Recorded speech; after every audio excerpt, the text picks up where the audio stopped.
Assalamualaikum warahmatullahi wabarakatuh. Hari ini kita belajar mengenai pemanfaatan sumber daya alam. Berdasarkan pemanfaatannya, sumber daya alam dibedakan menjadi dua. Pertama, sumber daya alam penghasil bahan baku. Bahan baku digunakan untuk menciptakan benda lain dengan nilai guna yang lebih tinggi. Contohnya, kayu di hutan adalah bahan baku membuat lemari, kursi, meja, dan lain-lain. Sehingga lebih bermanfaat dan lebih berguna. Yang kedua yaitu sumber daya alam penghasil energi. Energi digunakan untuk memasak, menggerakkan kendaraan, mesin industri, dan lain-lain. Contohnya bahan bakar minyak yang digunakan untuk kendaraan, batu bara untuk memasak, begitu juga dengan gas alam. Batu bara juga digunakan sebagai bahan bakar mesin industri. Pemanfaatan sumber daya alam. Yang pertama, di bidang pertanian. Sumber daya alam di bidang pertanian dimanfaatkan sebagai bahan makanan, baik bahan makanan pokok maupun sayur-sayuran dan buah-buahan. Contohnya ada padi, jagung sebagai bahan makanan pokok dan ada sayur-sayuran dan buah-buahan. Semua adalah hasil pertanian. Yang kedua, di bidang perkebunan. Sumber daya alam di bidang perkebunan dimanfaatkan sebagai bahan makanan, bahan minuman, obat-obatan, dan industri.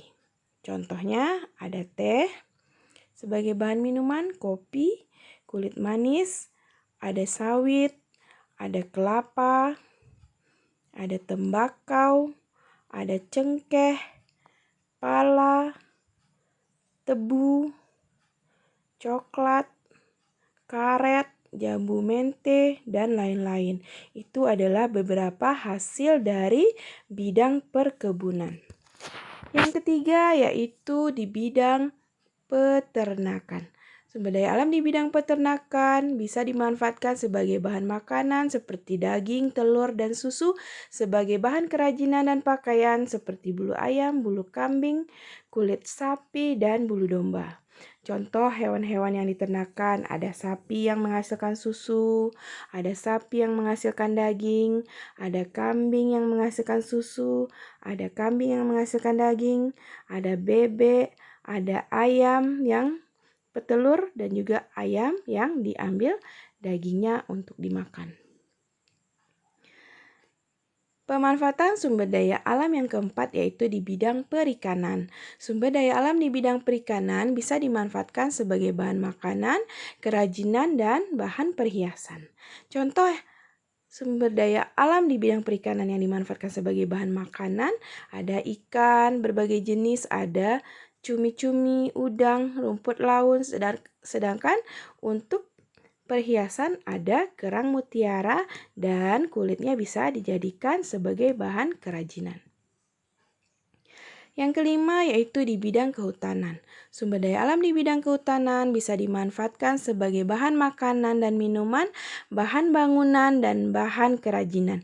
Contohnya, kayu bisa digunakan sebagai bahan bangunan dan juga kerajinan. Ada rotan yang juga bisa digunakan sebagai bahan bangunan dan kerajinan. Serta ada madu hutan yang digunakan sebagai bahan makanan. Yang keenam yaitu di bidang pertambangan. Sumber daya alam di bidang pertambangan bisa dimanfaatkan sebagai bahan bakar, bahan industri, bahan bangunan, dan juga bahan perhiasan. Contohnya ada minyak bumi, ada batu bara, gas alam, ada aluminium, nikel, boksit, emas, perak, biji besi, dan lain-lain. Semuanya adalah bahan-bahan yang dihasilkan dari bidang pertambangan. Nah, itulah sumber daya alam yang dimanfaatkan sebesar-besarnya untuk memenuhi kebutuhan hidup manusia. Oleh karena itu, kita harus bijak dalam penggunaannya dan selalu menjaga kelestariannya. Assalamualaikum.